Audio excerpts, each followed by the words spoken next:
Thanks for being with us this morning. What I want to do is just share.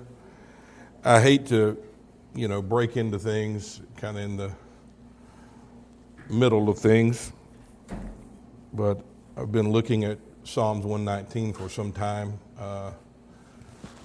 with some folks, and we're pretty deep into the lessons. But recently we were in verses 120 to 125, and there's a portion of that I want to talk to you about this morning, and that's in verse 122 and 123.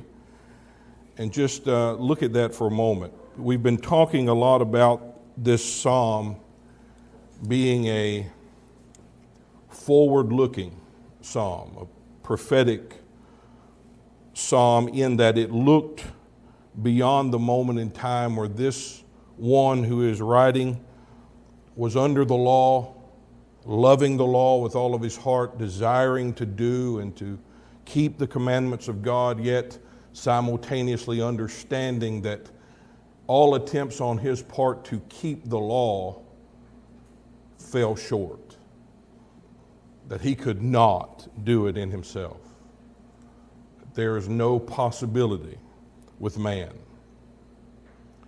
when faced with the perfection of the law's righteous requirements. And in the Psalms I want to read to you today, I want to look at another area, because we've been talking about his cry for life. Give me your life that I may keep your law. Cause me to live that I may keep your commandments forever and forever. Understanding again the divine work that was necessary for God to give him something, give him his own life, God's life, that the law being kept would be something that would never not be so. Meaning, it was never a moment when that life comes, there's never a moment where the law is not fulfilled, where the law is not kept. And that's what I want to talk about today, because most Christians still live in that battle. Most Christians still live in the struggle of keeping the law, trying to be what God wants, trying to be perfect, trying to be holy, trying to be righteous. And the fact is, the psalmist here doesn't cry out, God, let me be, help me be. The psalmist says, God, you be for me. And so let's turn to the Psalms again, Psalms 119, verse 122 and 123.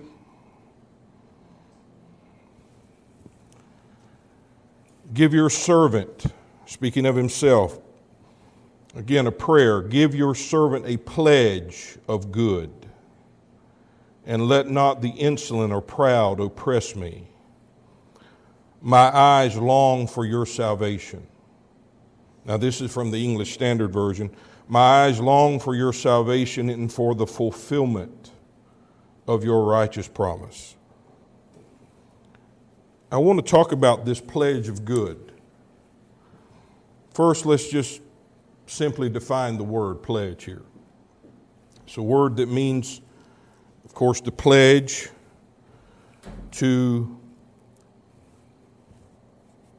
be or become a surety, to go for surety, or to guarantee one's standing. Notice now, in the light of this definition, in the light of the verse, the light of what we've said in Psalms 119, he is asking for a pledge of the good, or of good. Again, a man under the law, understanding simultaneously, while loving the law, doing the law, his inability up against the law, his impotence as to be what the law desires, to fulfill it in himself, to be that holy, to be that perfect. Again, the same struggle most Christians live under. That's why we are convinced that Romans 7, which we'll look at in a little bit, Romans 7 is still the obligatory struggle of every Christian. We think that we should live a life that is saying, every time I try to do good, evil is there. Every time I try this, I fail. It's the struggle of it. We think that's Christianity. We think that's living for Jesus. But the pledge of good that he is calling for is not, God help me be something. It is, God, you be for me something I cannot be. And you notice this is the pledge of good, or for good. This is not just, pledging a promise or a guarantee of anything, insignificant. He's not talking about something flippant here. He's talking about the good, what the law actually promises. That's why we read the next verse. I long for your salvation, even the fulfillment of your righteous promise. But he's asking God to step in and to be for him the surety, the guarantee of the good. That means be for me the guarantee that the good that you promise will actually come to me and be my possession. Because I know if left up to me, if I am the guarantee, and this is the part I want us to understand, this is the part that's so simple, yet is the stumbling stone of most. If we are the thing that guarantees this, then there is never a guarantee. If we are the one that makes it sure, there's never stability in our Christianity. There's never stability in a relationship. It's always a concern of where you stand and how you can make it better. What did you do to make it less, or how can you make it more? And there's always that struggle, and we're always assessing the situation, assessing ourselves. We're always attempting to make it secure, or praying for God to make it secure by some means, or help us to do it. I was recently looking at the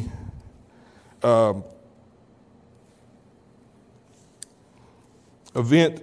It's in the Gospels where Jesus and the disciples get into the boat together, and he says, let us go to the other side. And as they're on the water, a storm comes up and beats on the boat, and the boat's filling up with water. And it says Jesus is on the stern of the boat, asleep on a pillow. And the rest of them were like, where's he at? Does he not know we're dead? We're dying here. What's wrong? We're not safe. We're about to perish. And Jesus isn't bothered by it. He's at rest. Now, most people would present this and say, see, you need to be like Jesus and rest in the midst of your storm. That's not the point.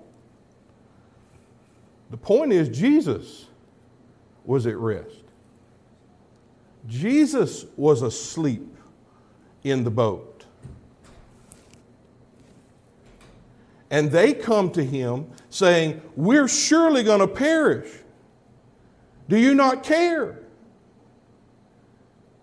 And he gets up out of his sleep and he rebukes the storm, says, peace be still, and he rebukes them and says, you people with little faith, why are you so fearful?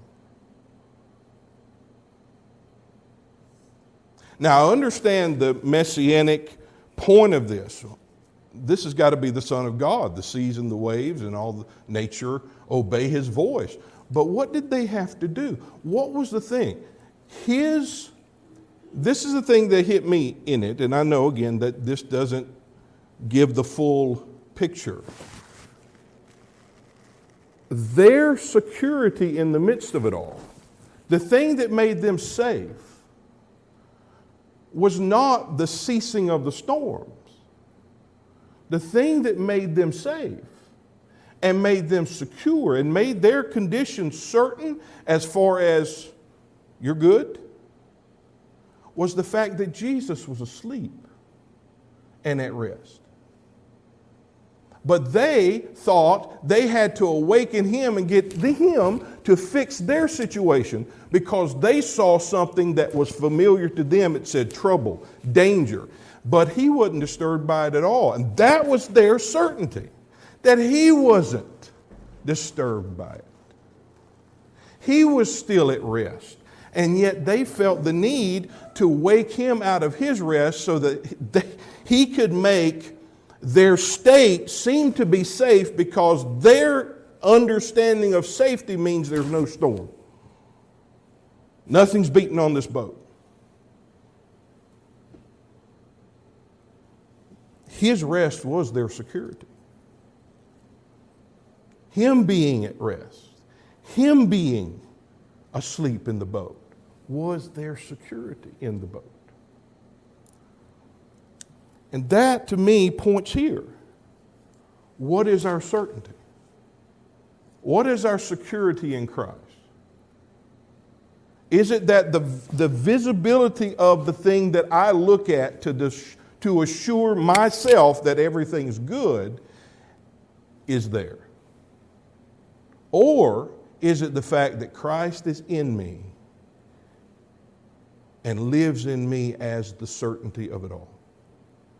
That the guaranteeing power of my salvation is the fact that he is present and that God has said it is done. Most don't see it that way because we, again, want the externals and the natural to be congruent with what we're told the internal is. So we've got to have both of those things in order. Well, guess what? Nope. Not always. And if I was to say, not ever. Because the internal is much greater than the external can ever demonstrate, if we can understand that. Because the external thing that we point to and say, that's good, that's holy, that's righteous, that's no problem, doesn't even measure up to the internal righteous, holy, perfect, sure. And when you're looking to that to define this, then you are still not seeing the reality. And that's why we're always at odds and always trying. And that's what we pray for. God, help this match this. Help all of this come into line. So I can feel sure. And the whole time he's there as the surety of it all. As the certainty of everything. But when we're talking about an internal condition, a man under the law here in Psalms, we're looking at a man who is asking for God to be the surety for the good. And this brings a definitive clarity to the concept of good, especially regarding the good which the law was a shadow of. And that's what we're talking about here. I have here the tablets of stone. I'm not an artist. We all know. Scriptures say that the law, the commandments, was a shadow of the good thing that was to come. Meaning it, as a shadow does, it is something that shows a form because a substance is standing there to cast that shadow, like a body. Casts a shadow. The shadow's not the body, but unless there is a body, there could be no shadow. Unless there's a substance, there would never be a shadow, and that's what the law was. The law was a shadow that pointed to the body that cast that shadow. There was a substance always, eternally. The Word, the beginning and the end, the good. And this is what we'll talk about today in both directions, the pledge. A man under the law could say to God, I need a guarantee. You remember what the promise that God made to Abraham? God told him about the seed and what would happen as far as the land and everything. Made that promise to him. And what was Abraham's question? What was Abraham's discussion with God? It was, how do I know of a surety that this is so? How can I know that this is true and certain and sure, what you're telling me? What did God do? He said, well, I tell you what, I'll give you the power to get all of this done. That's not what God said. What was the guarantee? What was the thing that made it sure? He put Abraham over here to the side, and Abraham saw God cut a covenant with himself. And that covenant was the certainty of all the promises of the covenant made with Abraham. The covenant cut was not with Abraham. Abraham had no part of it. He had no part of making it sure. He didn't walk hand in hand with God through the pieces of the animals. God did it himself. It was all God. That's the pledge. That's the certainty of this. That's the guarantee. What does that mean? That the law itself, even when an earthen vessel is doing his best, trying to do what it says, the law did have a certainty to it. It had a pledge behind it. It had a guarantee behind it as to its fulfillment, as to the coming of the substance it prophesied of. And guess what? The earthen vessel wasn't it. The earthen vessel was not the thing that guaranteed it. The soul that God was dealing with under the law was not the thing to guarantee any of it. So this man saying, God, I need guarantee. Not just guarantee that I can do this. That's the horrible definition most people present today as grace. God's empowerment for us to live for Him. That's grace. No. Grace is God living in us as the life of the soul, living in us as the righteousness that the law demanded but could not provide, living in us as holiness in its most perfect form, that spirit and truth, not a man of the flesh or an earthen vessel demonstrating through his actions or works or attitudes or words perfect life, perfect living. No. It's about a life that is way beyond this, being now brought into the soul, living in the soul, and not now just guaranteeing eternally the fulfillment, but living internally as the fulfillment, as the guaranteeing power of it all. So that we could say as Paul, what guarantees this all for me, a man that once lived under the law, once tried to be everything that I thought the law was demanding me to be, the life that I now live is not I but Christ. That guarantees it. That's the sureness of it. That makes it as certain as it ever will be. So he's telling God in this prayer, I want you to be the guarantee, for you to be the surety of the good, that it will finally be my portion and my possession.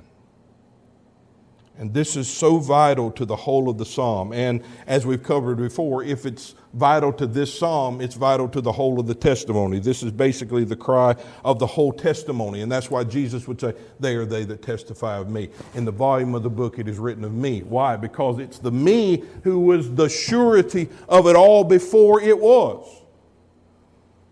He was the surety of the thing before the thing existed. That's why He is the beginning and the ending. He is the origination of it and the culmination of it. So when this psalmist is crying out, and that's why the next verse is so important, God, you be the pledge for the good for me. So man is not saying, God, make me strong enough to do this. Make me perfect in my daily living. Make me holy. Make me righteous. It's a man crying out, God, you be that. You be the pledge. You be the certainty of this. Because the law and the commandments, all those speaking toward the good thing, could never make the good thing an apprehended internal reality. The law and the testimony could not produce the end or the good that it exemplified. And while man's most flawless execution exposed their own impotence up against perfection, God Himself stood in eternity as the surety of it. As the surety of everything the law demanded, as the surety of the perfect righteousness the law demanded, commanded, and promised. And that is why Paul would write and could write in Romans 7, the law is spiritual. I am carnal. Why? Because the law had a spiritual source. It had a spiritual substance of which it spoke. And it had a spiritual fulfillment. And they're one and the same. The pledge from the very beginning is now the internal pledge who has come into my soul. There's no difference. The body that cast the shadow called the law, the testimony. This body, the Word Himself, the beginning and the end, the good thing. This body, the person of Christ, was the pledge, was the guarantee that this would be fulfilled. Was the pledge that this was not just something that God looked at man and said, I know you can't do it, but tough. Men who look at themselves to try to be this think that's the God of the old covenant.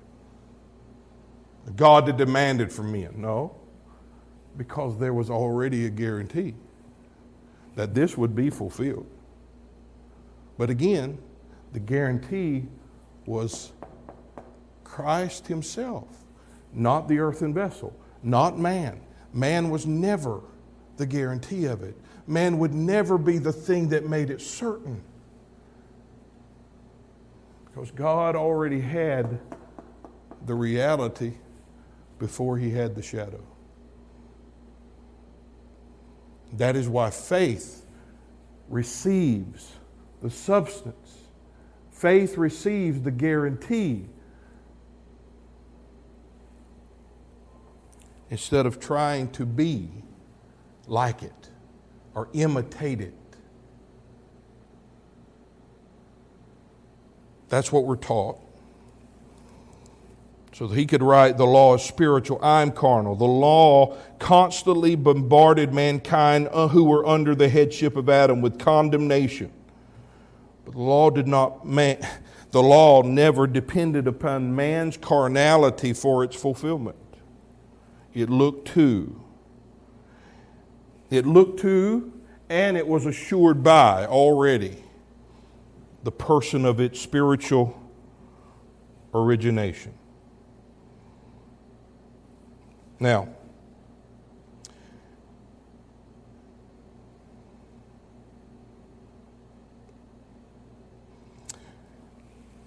the thing that we see in Psalms 119 is the fact that while the love for the law was intact, undeniable in every word that this man writes, the understanding of his own inability was always before him. Constantly, the knowledge that produces the cry over and over in this psalm, give me life, cause me to live, that I may keep your word, that I may keep your commandments. But I love the fact that in this psalm, he's not saying, make this sure for me. He's saying, be the surety of it for me. Be the thing that guarantees this for me. I wish every believer would understand that was the cry of the old covenant. That is the reality of the new. because this soul, this vessel under this law was crying out for something to guarantee it for him. Because Romans 7, we're going to read that right now, Romans 7 shows you this struggle.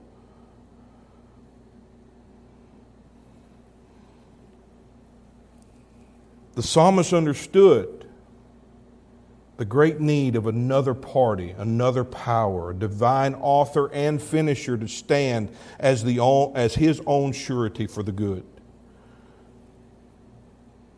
He wasn't depending on his own power, his own strength, his own abilities. That was not this man's heart. This man's heart was, I understand I can't. But I know you are. Be for me. Stand for me as my guarantee. Be my surety. Be the certifying certainty of my soul. Because if it all depends on me, here's what I find. Romans 7, verse 10. The commandment which was ordained to life. Here's the thing. The command was ordained to life. It always was about life. That was its intention. Why? Because the life was its source. This life, here's the thing. We could say that the body that cast the shadow was the pledge from the very beginning. Why? Because that substance, that body, is the only substance that could fill up the form that was cast. Only one. Nobody can fill up the shadow that you cast, but you. Only the substance that casts it can be the culmination of it. So that's why he was the pledge. He was standing there as the guarantee of it. Proverbs would say it. Before all of this was, I stood there as his delight. When he said to the oceans, this far, no further. I was there.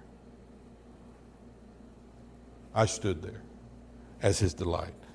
That delight is the substance that he's crying out for, is the guarantee of it all, because he is the author and finisher, the beginning and the end. He comes as the substance of the volume of the book. So the commandment which was ordained to life I found to be unto death. For sin, taking occasion by the commandment, deceived me, and by it slew me. What does that mean? It means that the sin that was in me looked at the commandments, looked at the law that testified of this, but me reading the law, the law of sin and death that's in my members, looked at that and said, you can do it. Just apply it better, do it more often, whatever. You can do this. And guess what? It was deception. This is truth. This is deception. This vessel believing it can do that. It can fulfill it. And what happened to him? The law that was testifying of this life looked at this vessel and condemned it as dead. That's what it means. It slew me. It exposed the death that's in me. Why? Because I was not the guarantee of it. I was not the surety. I wasn't the thing that made it so. He is.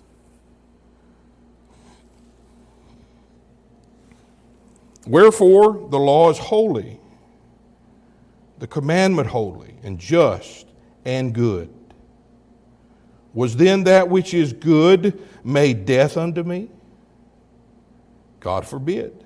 Meaning, is the law, the thing that's good, the means of that death? No, but sin that it might appear sin, working death in me by that which is good, that sin by the commandment might become exceedingly sinful. Meaning, the law showed me how sinful this sin really is. How huge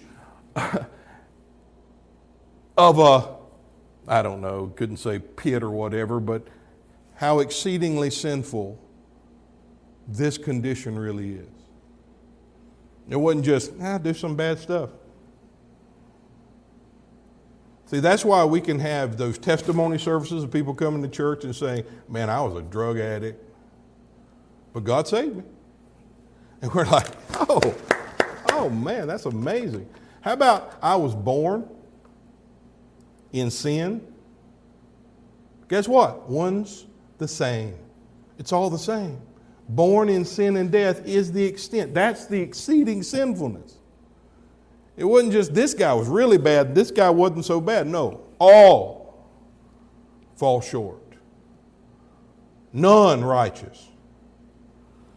And that's what the law showed, the exceeding sinfulness of man under the headship and rule of Adam. Verse 14, for we know the law is spiritual. He just said the law is good and holy. Now he says spiritual. And that's just a synonym for good.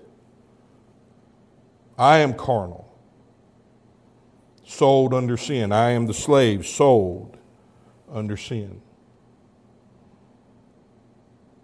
The law is spiritual, I am carnal. That's two opposing things. The law testified of one, desired one, required one, and it exposed the other to be the very antithesis of the other. But in the midst of it all, it's promising the guarantee's coming. The surety's coming. Man who depends on himself to be that lives in that frustration forever. But those who would receive the good thing, who would receive the guarantee, now not just an eternal guarantee of the law's commands, but now by faith receive the internal guarantee of what the law demanded, of what God requires. God still requires perfection. That hadn't changed. And that's what freaks people out. That's what freaks people out. That's why we read Matthew 5 and we go, oh my God, not only can I not do it, I can't even think it. And so we say, man, I can't do that. Exactly. Correct. But he is that. See? That's the whole point of this. Be for me what I can't be. That's the cry of the psalmist under the law. That's the reality of the soul in Christ. That is truth and life for the believer who has by faith received the guarantee of the new covenant. The surety of it. The man standing in the holiest of all for us in the sight of God. Anchoring for us in the sight of God our soul's perfect, untouchable state of being. That's good news. That's good news.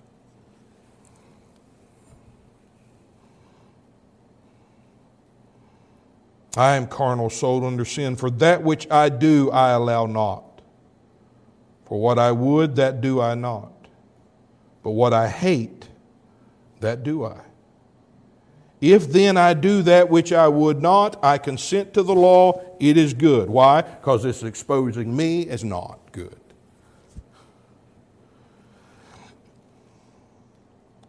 Now then it is no more I that do it, but sin that dwells in me. There's the source of it. Sin that dwells in me. For I know that in me, that is in my flesh, dwells no good thing. For to will is present.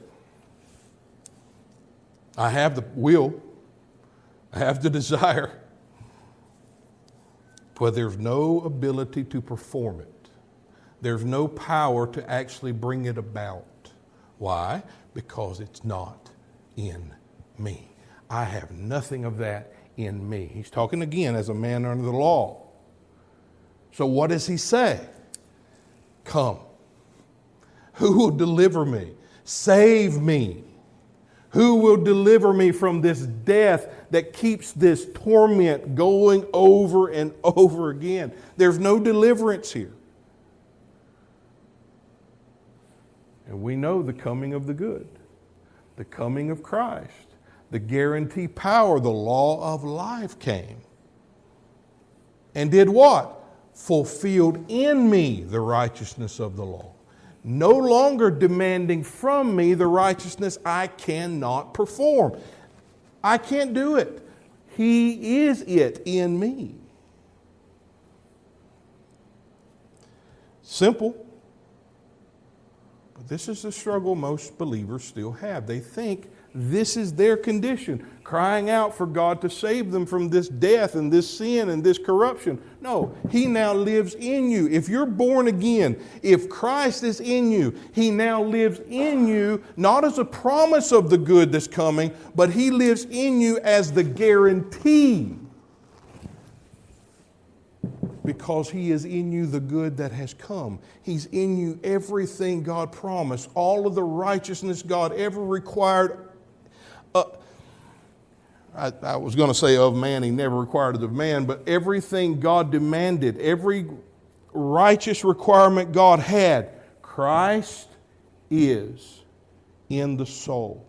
And the presence of Christ in the soul is the guaranteeing power that righteousness is perfectly kept, perfect in its substance and form. We have not just a testimony now, we have righteousness in its most perfect form, and that's Spirit. The law of the Spirit of life. Why? Do you see the pitiable state of a man trying to be the guarantee of his own soul? The guarantee of his own condition and standing before God? Can you see that pitiful state? There's nothing good in me. Nothing.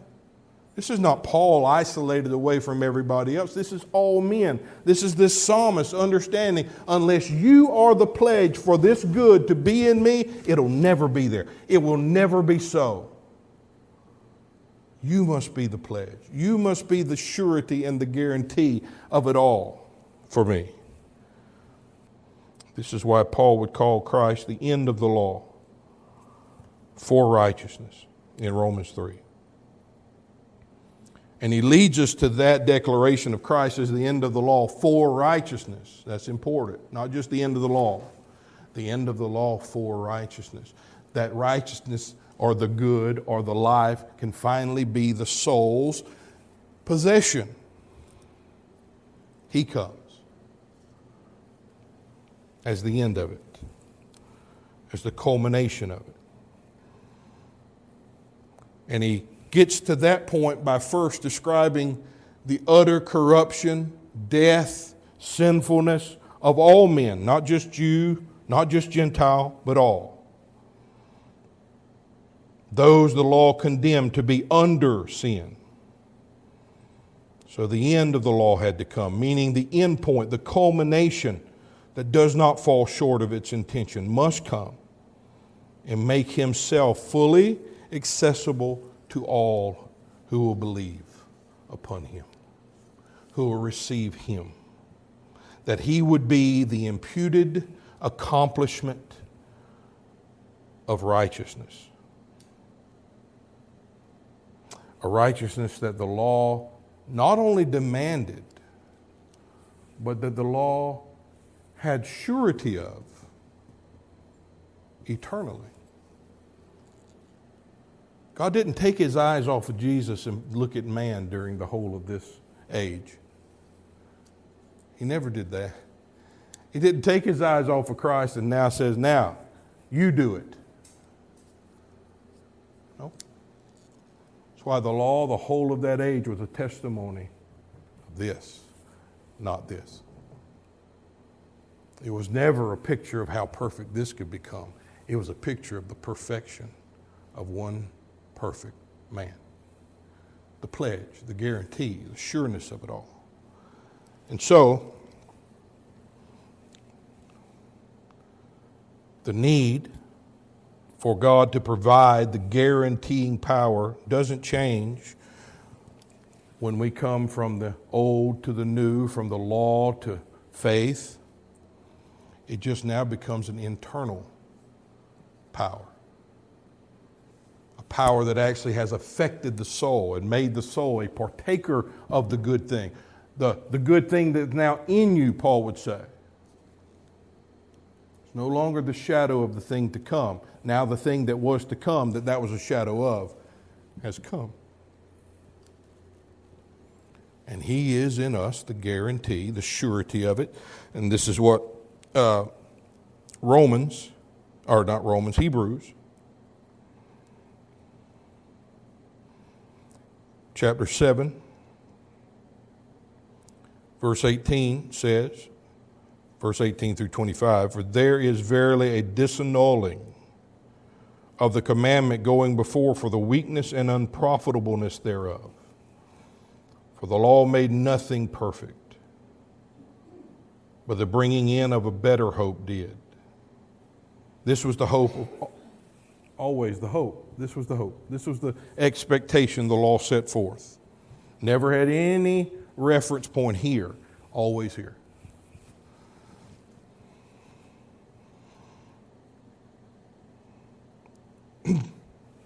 The better hope did, by the which we draw nigh unto God. And inasmuch as not without an oath he was made priest, for those priests were made without an oath, but this with an oath by him that said unto him, the Lord swear, and will not repent, thou art a priest forever, after the order of Melchizedek. By so much was Jesus made the surety, the guarantee. The word surety there means the guarantee of a reality. One who guarantees the reality of something. That's from the Thayer's lexicon. One who guarantees the reality of something. By so much was Jesus made the one who guarantees the reality of the better covenant. And they truly were many priests because they were not suffered to continue because they died. But this man, because he continues forever, has an unchangeable priesthood. Wherefore he is able also to save them to the uttermost that come unto him. I like that. Save them to the uttermost. You know that means fully, completely. That means it's sure, never to change. Why? Because this priest never dies. His priesthood is unchangeable. If that's not certainty, there is none. So he is able to save them to the uttermost that come unto God through him, seeing that he ever lives, making intercession for them.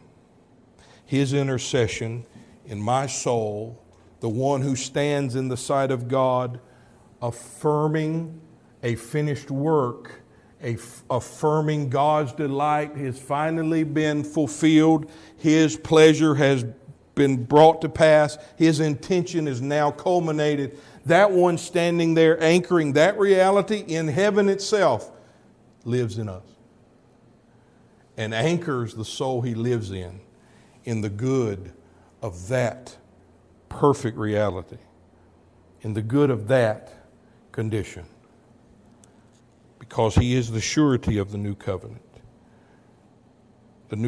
that is in our heart, not on tablets of stone. No wonder he will write in this following verse, my eyes long for your salvation. Again, as a man under the law, my eyes long for your salvation. He said that previously in verse 82 of Psalms 119, basically using the same phrase. He says, my eyes fail me for your word. Doesn't mean I read the Bible and my eyes get tired. My eyes fail me for your word. When will you comfort me? We know when the comforter comes. We know the comforting of Israel came when Simeon seized the Messiah as an 8-day-old child, because he was waiting on the comforting or consolation of Israel. Psalmist, verse 82 of Psalms 119 is saying, my eyes fail me for your word. Meaning, same thing here, Someone looking afar off for a long period of time until their eyes become so weary they can't hold them open anymore. And then they finally, at the moment of exhaustion, see the silhouette of whatever they're waiting for. And that's what he's saying here. I long, my eyes fail me for your comfort. When will you comfort me? Well, that's what he's crying out for, the comforting of the guarantee of it all, the guarantee of the good that God promised under the law to finally come and live and be his guarantee. Because the verse 83 of that, he says, I am like a bottle in the smoke. It's a bottle made out of skin that would hang in the tents, and the smoke would come up from the fires and would blacken and dry out the skins that were meant to hold liquid and just crackle it up and make it dry and lifeless. And it was just ugly. And he says, that's me. Like a dried up piece of skin.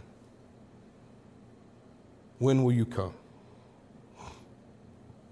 and comfort me? When will you come and give me the salvation I long for? This is what he's waiting on. This is what he's praying for, that the guarantee of the good will finally come and be God's comforting, God's extending of mercy to his soul.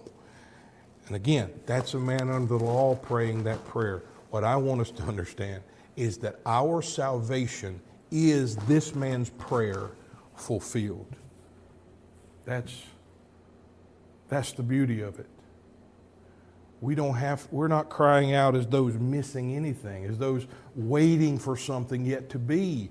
We are those who have in us, through the grace, mercy, and comforting of God, everything that God pledged, everything God promised.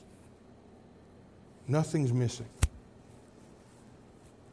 And that's why for those of us who have come into whom he's come, in whom he lives, we shouldn't be praying for a guarantee.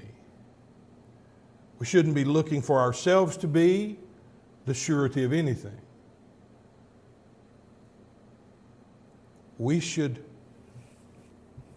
pray for God to open our eyes to see the guaranteeing power and presence of Christ,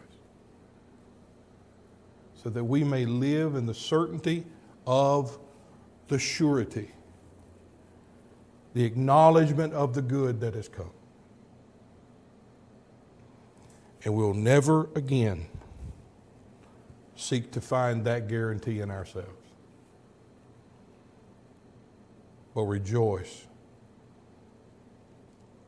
for the good thing that's in us. So we'll stop there, guys. Thanks for listening.